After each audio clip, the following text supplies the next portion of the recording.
All right, here is my magic trick. Now, this looks like only 4 fingers, right? Whoop, whoop. Hello!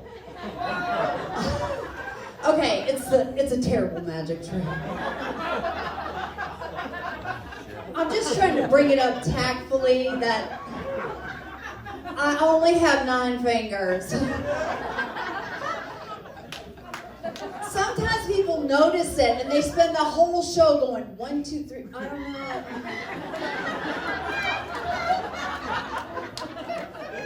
So I'll just be open about it. Y'all, this happened when I was 18 years old. Last year, I love you. That's my new boyfriend. You go. No, I was trying to lose weight. I took some diet pills, because back then, that's what we called meth.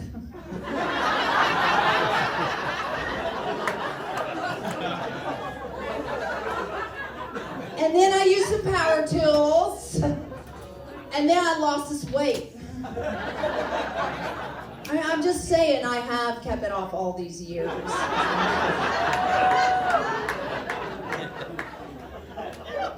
Right, and you know what, like, I'm not kidding, kids can be so mean. Or when I went back to high school, in the halls, everybody was like, "Hi, Fort." Or in study hall, they'd be like, "Oh, little rabbit, fruit. And I'll be like, "Hopping through the forest."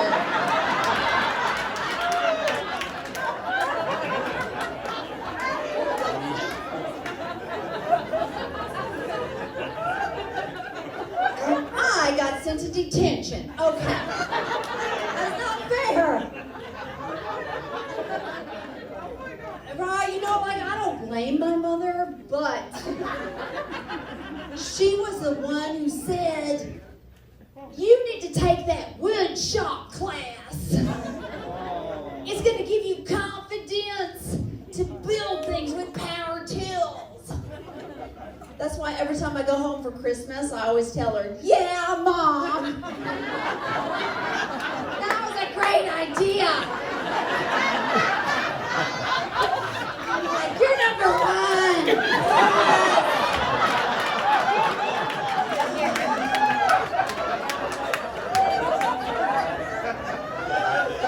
I love y'all. Y'all feel my pain. Y'all, this affects me. It affects me in my work, too. Because I'm an accountant. So, like, right away, the best I'm going to do is 90%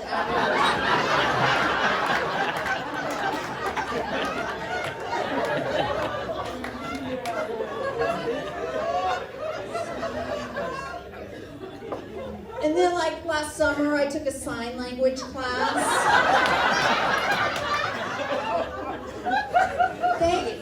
Like, literally no one could understand me. They were like, "You have some kind of lisp."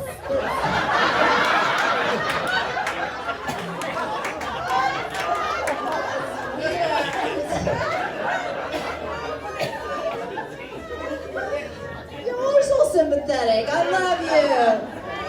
You are awesome. I think the most awkward time for me comes whenever someone asks me to play a game of rock, paper, scissors. But I can only play rock. You guys, that is half a sheet of paper.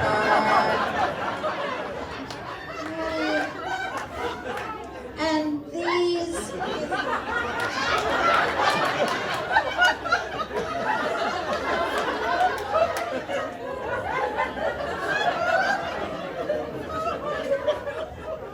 I'm always like, "Can I have 50% of my money back, please?"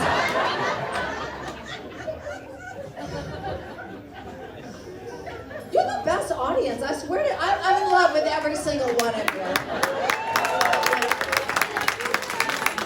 I'll give you 90% of a high. Now, I live in California. California now, but I am from Texas. Anybody? All right, yay! So you know how it is to get to our home state, right? Just head east on the 10, keep going, backwards through time.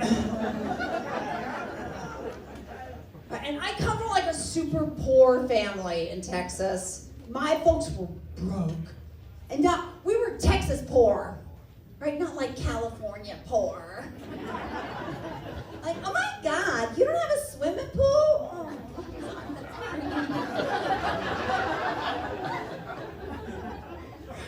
No, growing up in Texas, my family, guys, a lot of, it's okay, go ahead, no, it's okay.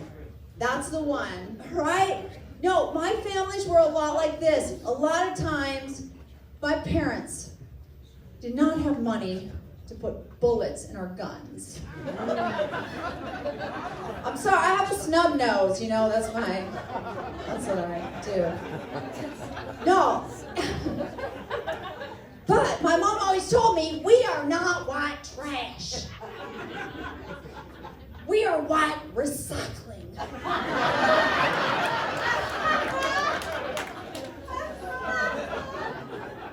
And then she would say, now get back in the trailer. I need you to go to the liquor store and get me some cigarettes.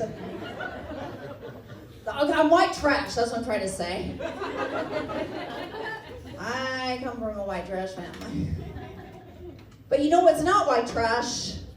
My love of Chinese culture. Yes, where's my Asians? Anybody? No, all right, yay! Okay, I am that weird white lady. I love everything Chinese. I do, right? When I was in high school, I told my dad just what you said. I was like, Dad, I want to go live in China and study Chinese. And my dad was all, what the hell? That's how he talked. He smoked. He was like, well, why don't you just study Chinese like the rest of us do? Just watch Kung Fu. I was like, Dad, that's dumb. Okay, we both know they speak a totally different dialect. The thing is, like, literally, nobody thought I could do it. No, nobody thought I could learn to speak Chinese. Mostly my professors. Thank you for believing in me. Also, my college boyfriend, here's what he said. He was all, babe. I like those Yosemite Sam guys. Babe, I think if you're gonna study Chinese, it might not be for you. Because to learn that, you have to be really smart. I know, can you believe that? That's how I became the first American woman ever to learn Chinese purely out of spite. And I did it.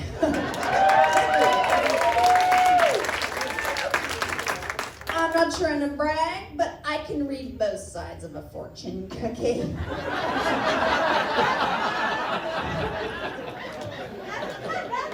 That's just how it is. Well, like sometimes I go to China for my job in real life. My Chinese is really dated. It's kind of embarrassing, right? Because I learned it when I was in college, like before the Communist Revolution.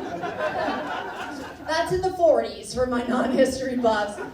One of the first things I ever learned to say in Chinese was Mao Zedong, Wan Sui. Right, that means long live Chairman Mao.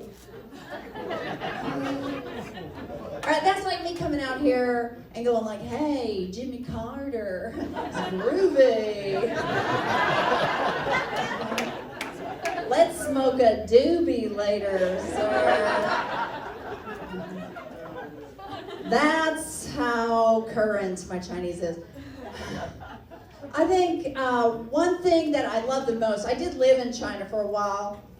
One thing that I love the most about my time there was, you guys, I learned a lot about Buddhist art, which is really cool. It's symbolic, right? So however the Buddha is posed, it has a meaning, right? Like if he holds his hand like this, it it means do not be afraid. If he holds it like this, be careful using power tools.